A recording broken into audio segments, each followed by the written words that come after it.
প্রেক্ষাপটে এখন শুরু করেছেন, কোন জায়গায় হাত দিয়েছেন? ধর্ম ব্যবসায়ী আমরা। ভোট যখন আসে তখন টুপি কিনে মসজিদে যান, এটাই হলো ধর্ম ব্যবসা। একটু আগায় তো আরেকটা ঝামেলা।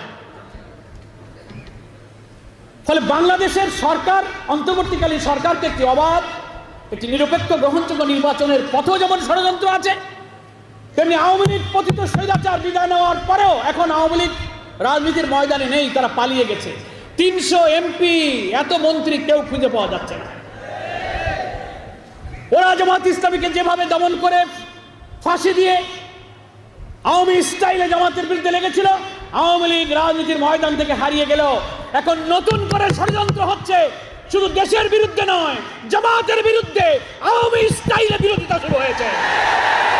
আমরা এই সমস্ত ষড়যন্ত্রকারীদের বলতে চাই, আওয়ামী লীগ ক্ষমতা রাজনীতি থেকে বিদায় নিলেও আপনারা যারা আওয়ামী স্টাইলে আবার জামাতের সমালোচনা শুরু করেছেন, আপনাদের কথার বন্ধ থেকে, কথার ভেতর থেকে কিন্তু ফ্যাসিবাদের গন্ধ পাওয়া যায়।